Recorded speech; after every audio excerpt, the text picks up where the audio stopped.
There is one detail in this file that does not feel like a clue at first. It feels almost childish. A toy train, taken apart and left on a bed. That is the kind of object you might walk past if you were tired, or overwhelmed, or standing inside a crime scene where everything else already looked too horrible to process. A toy. A small train. Broken into pieces. But once investigators understood what they were really looking at, that little train stopped looking harmless. It started looking like a message. Because by that point, bodies had already been found near railroad tracks. Vehicles had been stolen and abandoned near train stations. Homes close to rail lines had been invaded. People were dead in different places, in different towns, across different states, and the one thing that kept whispering from the edges of the file was not a name. It was the sound of a train. And the part that still feels hard to believe is this. The man suspected of doing all of it had already been in custody once during the hunt. Fingerprints had pointed toward him. The system had matched him more than once. And still, he was released. So before this story becomes about a serial killer, or the FBI, or the massive manhunt that stretched across rail lines and state borders, we have to sit with that image for a second. A toy train on a bed. A killer who seemed to know exactly how he was disappearing. And a law enforcement system that, for a while, had the truth close enough to touch, but still let it slip away. Because once you understand that, the whole case becomes less like a straight line and more like a map of missed warnings. And it begins inside a house in Houston, where everything looked wrong before anyone even knew how wrong it was. A family was supposed to be preparing for Christmas. George had planned to take his family to visit relatives in Arizona. His wife, Claudia, was meant to join them, but work delayed her. She had an academic presentation to give, something important enough that she stayed behind while her husband traveled ahead with their twin daughters. That detail matters because, at first glance, nothing about it sounds dangerous. It sounds ordinary. A busy professional. A holiday plan split by work. A husband leaving with the children first. A wife catching up later. Claudia was not someone living on the edge of danger. She was a pediatric neurologist at Baylor College of Medicine. She was highly educated, respected, by all accounts someone whose life looked structured in full. She had been born in Peru, she was 39 years old, and she had built a life in Houston with her family. So when people could not reach her, the first worry was not that a national manhunt was about to begin. It was simpler. Something was wrong at the house. When police arrived, the house did not immediately announce the full horror inside. From outside, doors and windows appeared closed. The place sat in a good area near the edge of the suburbs. It was a comfortable home, the kind of place where you do not expect the file to turn dark. But there was one drawback to the location. The house was near railroad tracks. At the time, that probably felt like background noise. A detail of geography. A nuisance when trains passed at night. Nothing more. Then police looked in the garage. Jewelry was scattered there. Parts of the vehicle's steering column had been removed. Anyone familiar with vehicle theft would recognize the pattern. It looked like someone had broken in and tried to steal a car, or had already done it. That gave investigators their first working theory. A burglary. A car theft. A break-in that had gone badly. Inside, the house seemed to support that idea. The rooms were disturbed. Clothing and furniture had been thrown around. Valuables were missing. It looked like a thief had gone through the place. But then they went upstairs.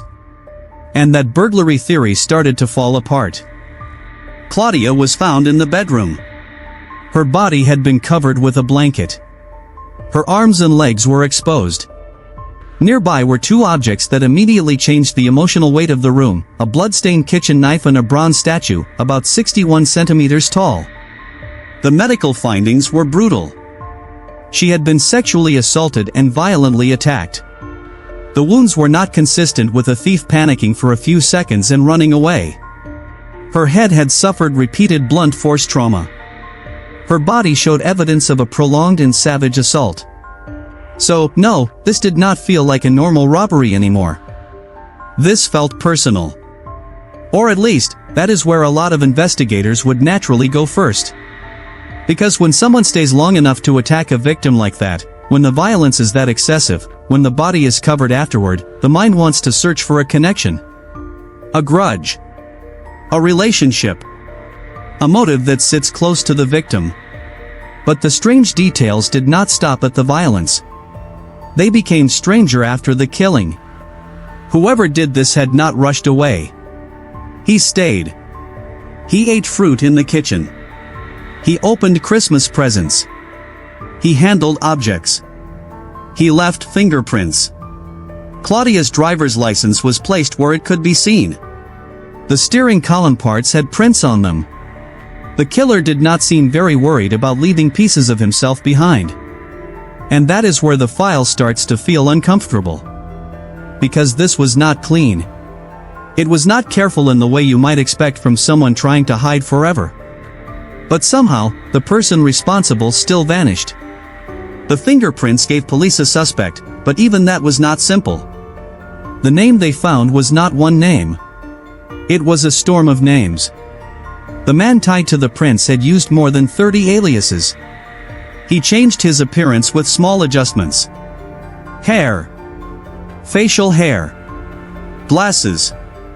Different identities, different records, different versions of himself moving along the margins of the system.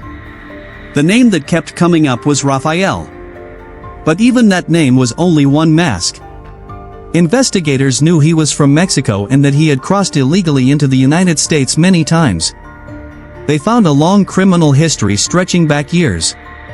Vehicle theft. Trespassing near railroad property. Weapons offenses. Receiving stolen goods. False identities. Burglary. Assault. Fraud. Illegal entry. Deportations. It was the kind of record that makes you ask a very simple question. How was he still out? And the answer was one of the most frustrating parts of the case. For years, when he was caught illegally entering the United States, he was often deported if the offense was not treated as serious enough. Mexico, according to the case file, did not act aggressively unless there was a formal extradition request. Extradition was complicated. Smaller offenses were processed, simplified, pushed through the system. And Raphael learned the gaps. He moved between borders, names, records, and jurisdictions. For a man living as a drifter, that was not just survival. It became a method. 2 days after Claudia's killing, police found her stolen Jeep in the parking lot of a motel in San Antonio. Inside were a guitar and a cutting tool. But Raphael himself was gone. An arrest warrant came in early January. But a warrant is only useful if the person has a fixed place in the world. This man did not. He moved like smoke. 4 months, the case sat with a suspect but no arrest. Investigators knew whom they wanted, but not where to put their hands. And then, 4 months later, another crime scene forced everyone to look at Claudia's case again. Not because it looked identical in every detail. Because it carried the same strange feeling. A pastor named Norman and his wife Karen were found dead in their home in Weimar, Texas. Their deaths were violent. Karen had been sexually assaulted. A red pickup truck was missing. But here is the part that would have made investigators pause. Money was not the point. The home had not been stripped in the way you would expect if this were only theft. The killer had again taken time. He had moved through the house. He had eaten fruit and snacks. The victims' faces were covered. Their driver's licenses were taken out and placed on a table. That is not random. It may not make sense, but it is not random. Local police brought in an FBI criminal profiler. The behavior suggested someone with ritual. Someone who remained at scenes. Someone who looked at identification documents, almost as if reducing victims to records or trophies. Someone who covered bodies afterward, possibly as part of a private ritual, or because the final image bothered him in some way. The profiler believed this person was not a beginner. That mattered. Because if the killer had already done this before, the question was not whether he would stop. The question was where he would surface next. Police compared evidence from the pastor's home with the Claudia Benton scene. Fingerprints. Biological evidence. Hair. The match confirmed what they were afraid of. The same man was tied to both. Now the case shifted. It was no longer one horrifying home invasion in Houston and one separate murder in Weimar. It was a pattern. But the pattern still had a missing center. What did he want? Why these homes? Why these victims? Why could he appear, kill, linger, steal a vehicle, and disappear before anyone could close in? The stolen vehicles were confusing at first. In the pastor case, he took a red pickup. In Claudia's case, her Jeep had been stolen and dumped. If he needed transportation, that made sense for short distances. But it did not explain the larger movement. Stealing cars repeatedly is risky. Vehicles can be traced. License plates can be reported. Stolen cars create alarms, sightings, records. So how was he moving across such wide distances without leaving a normal trail? Then investigators looked across the street. Near the pastor's home, there was a railroad line. Claudia's home had been near railroad tracks too. And suddenly the background noise became the main clue. The train was not just scenery. It was the road. During earlier periods in American history, people without money or stable homes had sometimes traveled by jumping freight trains. They hid in cargo areas, rode between cars, moved through the country without tickets, schedules, or records in their own names. If Raphael was doing that, it explained almost everything. He could move from one place to another without buying a ticket. He could arrive in small towns without a car. He could choose houses close to the tracks. He could steal a vehicle only when he needed one locally, then abandon it near another train line and vanish again.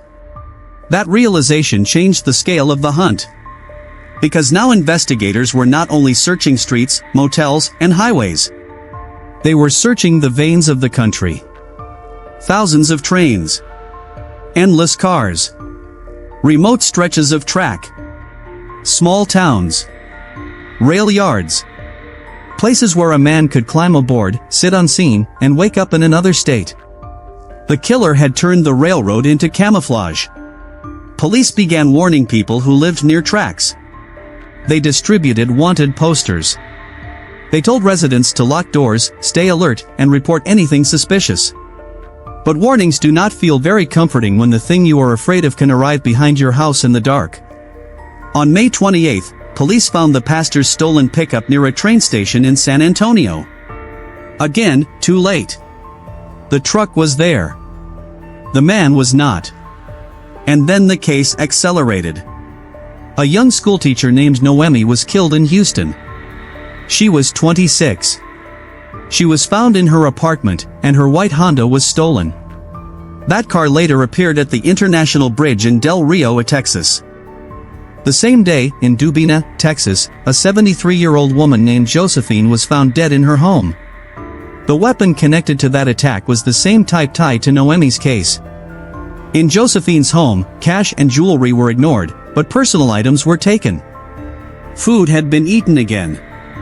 Fingerprints pointed back to the same suspect. And here the file becomes almost unbearable in its arrogance.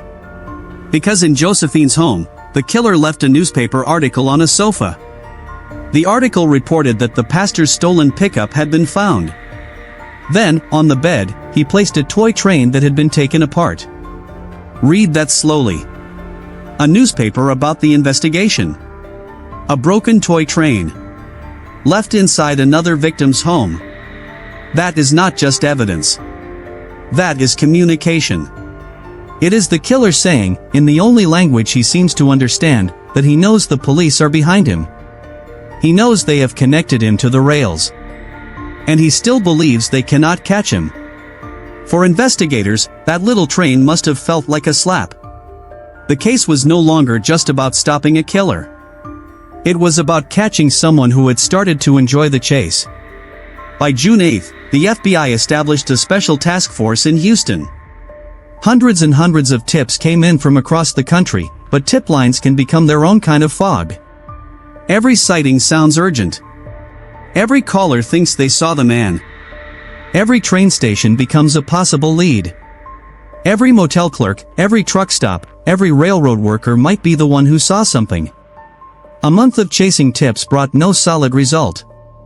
And while Texas was searching, the killings crossed state lines. In Gorham, Illinois, an 80-year-old veteran named George and his 52-year-old daughter Carolyn were killed at a farmhouse only about 90 meters from the tracks. Raphael entered through a rear window. George was tied with a telephone cord and killed. Carolyn, who lived nearby and came to check on him, was also attacked. The killer stayed in the farmhouse for hours. He ate. He read newspapers. He looked through family photos. He left fingerprints in many places. Then he stole a red pickup truck. Before leaving, he wrote a strange message on the wall about Serbians being killed by someone's sons. Investigators did not know what to make of it. The file treats it less like a meaningful political statement and more like a tactic, a bizarre attempt to create fear or confusion. The stolen truck was later found beside tracks in Illinois. Again, the vehicle was recovered. Again, Raphael was gone. By this point, the country had a name for him. The Railway Killer. But names can be deceptive. A name makes a person sound contained, packaged, understood. He was not contained. He was moving. On June 21st, the FBI placed him on the 10 most wanted fugitives list. The reward began at $50,000 from the FBI, with additional local reward money bringing it higher, and eventually the reward rose again. Law enforcement agencies across states joined the hunt. Around 200 FBI agents were assigned. Major train stations were watched. Railroad police worked with Union Pacific. Patrols stretched across a rail network covering huge distances and multiple states. But think about what that meant in practice. The United States had thousands of trains moving daily. Each train could have dozens and dozens of cars. A man could hide in one, or between them, or near a yard, or jump off before the next stop. You could put officers at major stations, but freight lines do not behave like airports. There is no boarding pass. No camera at every crossing. No single doorway everyone must pass through. A railroad spokesperson compared the scale of the search to something not seen since the days of old outlaws and train robbers. And for people living near the tracks, this stopped being a story on the news. It became the sound outside their windows. Parents kept children close. Shops closed early. People slept with weapons nearby. Every passing train became a question. Is he on that one? Did he just get off? Is he already behind someone's house? That fear is one of the reasons this case hits so hard. The killer did not need a locked target group in the way many serial killers do. He did not appear to be searching for only one age, one profession, one neighborhood, one type of victim. His real filter seemed to be opportunity and access. A house near the tracks. A vulnerable moment. A way in. A way out. And that makes the railroad feel almost alive in the file. Not because the railroad committed the crimes, but because its structure allowed him to move in ways investigators struggled to predict. Then the FBI found someone who had survived him. Her name was Holly. Years before the national manhunt, she and her boyfriend had been near railroad tracks in Lexington, Kentucky. They had gone for a walk after a gathering. It was supposed to be nothing. Just two people stepping away from a boring party. Near an electrical box, a man suddenly appeared. He threatened them with a weapon like a screwdriver. He forced them to kneel. He searched their bags. He tied them up. At first, Holly thought it was a robbery. Then the man came back with a large stone. Her boyfriend was attacked. Holly was assaulted. She fought. She screamed. He threatened her and told her killing her would be as easy as crushing an ant. That sentence stayed with her. But she did something extraordinary under terror. She looked at him. She forced herself to remember. His face. His marks. His scars. His tattoos. At the time, police did not catch him. The case sat in that awful space where a survivor knows a monster is real, but the world has not yet given him a name. Years later, when FBI agents came to her and showed her a photo connected to the railway murders, she recognized him immediately. For investigators, Holly's account did more than identify a suspect. It widened the timeline. It suggested Raphael had been violent before the 1998 and 1999 murder wave that had made national headlines. It showed a method tied to railroad spaces. It gave the case a living witness, someone who could stand in court and say, not from theory, not from paperwork, but from memory, that this was the man. And still, finding him was something else entirely. Investigators turned toward his family. They located his wife. His mother. His half-sister. The person they described did not sound like a monster every second of the day. And that is one of the unsettling parts of many real cases. The worst people often do not move through life wearing a warning sign. Raphael, whose birth name was Angel Macherino Resendez, had been born in Mexico in 1959. His childhood, as described in the file, was filled with abuse and trauma. His father was violent. He was sent to live with an uncle when he was young, but that environment did not save him. A predator connected to that household abused him. At 13, he was assaulted again by a group of boys while swimming. None of this excuses what he did. It does not soften the crimes. It only shows how the file tries to understand the person before he became the name on the wanted poster. Because explanation and excuse are not the same thing. His criminal path began early. In 1976, he was arrested after illegally entering Texas, using the name Raphael. He was deported. In 1979, he was arrested in Miami for brutally attacking an 88-year-old man and received a long prison sentence, though he was later paroled and deported in 1985. The file says he suffered further abuse while imprisoned, and over the years his crimes continued: illegal entry, theft, assault, burglary, deception, and other offenses. But to his wife, he had another life. She believed he was a hard-working man who traveled to the United States for farm work, someone trying to support his family. He came home only sometimes. When he returned, he brought jewelry and gifts. Then the FBI arrived and told her what they believed those gifts really were. She handed over more than 100 pieces of jewelry and personal property. Rings. Bracelets. Earrings. Watches. Investigators identified them as items stolen from victims. Some belonged to Claudia. Imagine that moment from the wife's side. The objects she may have understood as proof of sacrifice or work were suddenly evidence of murder. That is not only a family collapsing. That is a second crime scene opening inside a home that thought it was separate from the violence. But the family connection also became the route to his capture. A Texas Ranger came up with a plan. Instead of only chasing Raphael, he would try to make surrender feel like the safer choice. He contacted Raphael's sister and told her the bounty hunters were looking for reward money, not her brother's survival.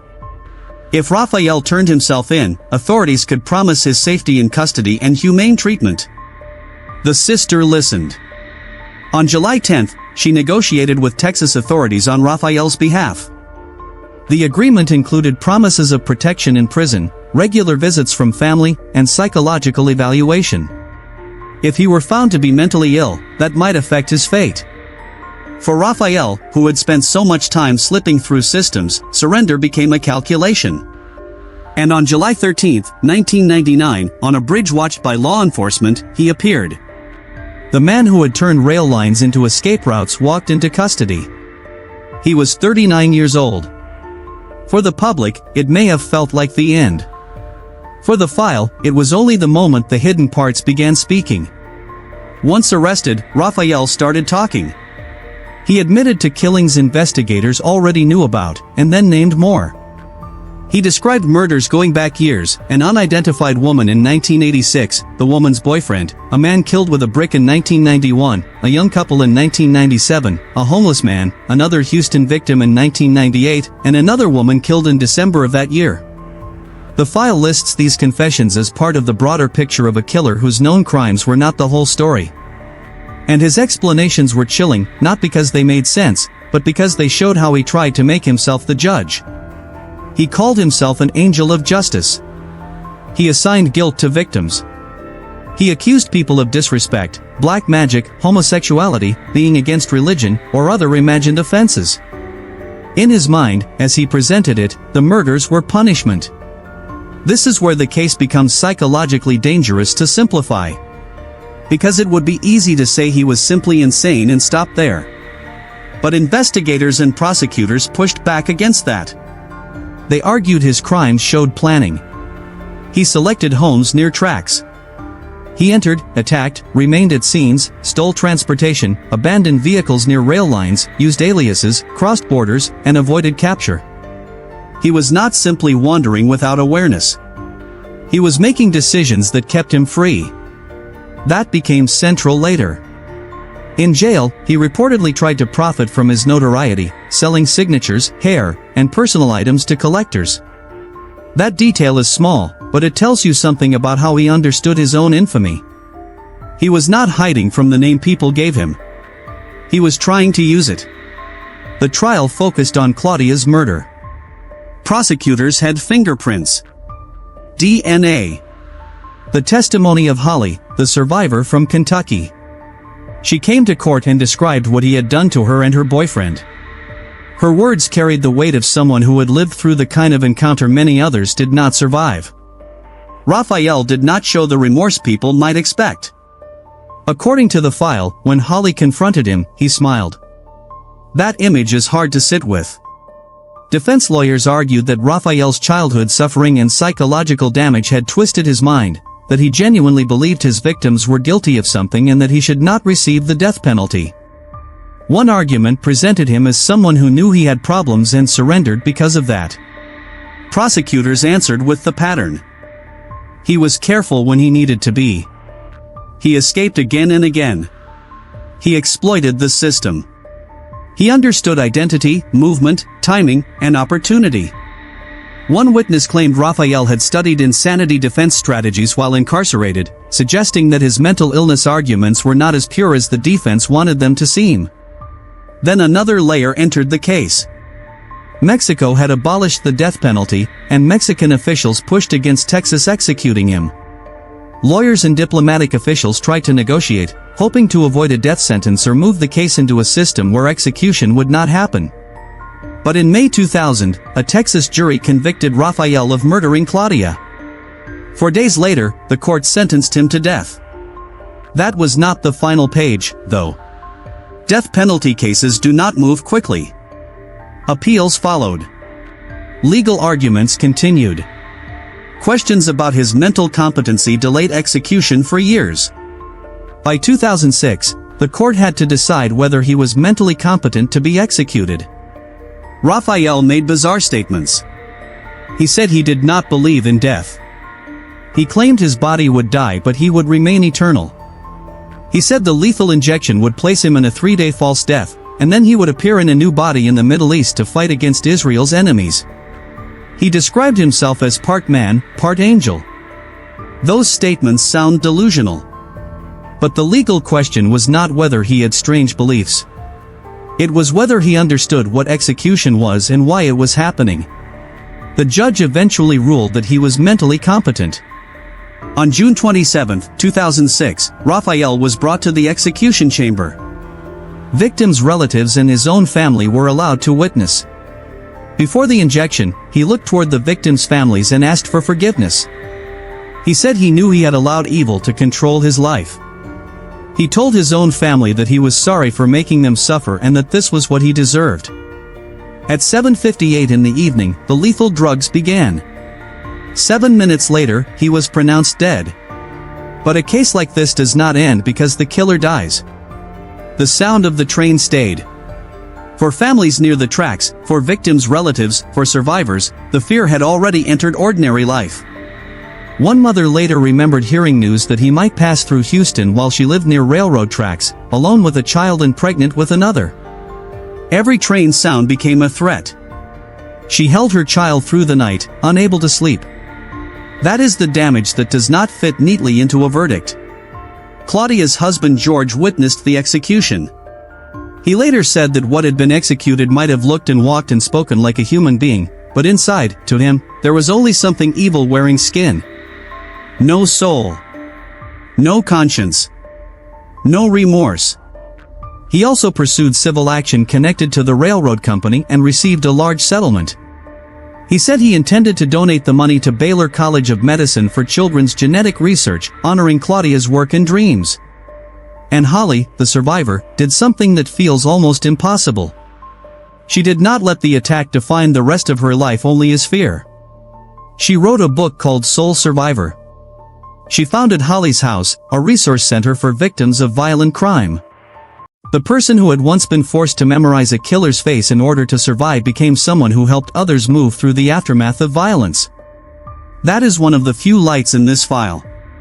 But it does not erase the darker lesson. Because the most haunting part of the railway killer case may not be that Raphael was hard to catch. It is that the system had chances.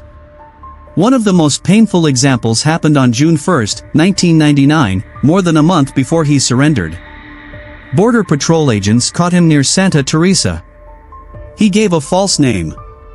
He was calm, polite, controlled. The agent who handled him had only been on the job for about 6 months. The fingerprint system reportedly matched him to criminal records 3 times. 3 times. But the officer believed the photo was unclear and released him. Think about what that means in the timeline. By then, the pattern had already been growing. Warnings had already existed. A killer moving along rail lines was already becoming a national fear. And the man at the center of it stood in front of law enforcement, close enough to be fingerprinted, and walked away. The file also points to a larger delay. After Claudia's murder in December 1998, police had requested border alerts for Raphael. But according to the source material, the monitoring system did not fully activate until June 22, 1999, after he was placed on the FBI's 10 most wanted list. That is roughly half a year. Half a year in a case where half a day could matter. And that is why the toy train at Josephine's house is so disturbing. Because it was not only a killer's taunt. It was a symbol of everything investigators were racing against. Tracks stretching across the country. A fugitive with too many names. Homes close enough to the rails to become targets. Agencies trying to share information fast enough. Fingerprint systems that could point in the right direction, but still depended on a human being making the right call at the right moment. The railway did not hide him by magic. The gaps did. Gaps between jurisdictions. Gaps between border enforcement and local warrants. Gaps between old crimes and new patterns. Gaps between seeing a clue and understanding what it means. And that is the part that belongs at the center of this story. Not the brutality. Not the nickname. Not the legend of a killer moving through the dark. The real question is quieter, and much more uncomfortable. How many warnings does a system need before it recognizes the shape of the danger? Because in this file, the truth did not arrive all at once. It came piece by piece. A driver's license placed out in the open. Food eaten in a stranger's home. A covered body. A stolen truck abandoned near tracks. A house 90 meters from a rail line. A survivor who remembered scars and tattoos. A wife holding jewelry that had once belonged to the dead. A fingerprint match ignored. And a toy train broken apart on a bed. Small pieces. Easy to miss alone. Impossible to ignore together. That is what this case leaves behind. A reminder that sometimes the most important clue is not the loudest one. It is the detail sitting quietly in the corner of the room, waiting for someone to finally ask why it is there. And by the time everyone understood the answer, too many trains had already passed in the dark.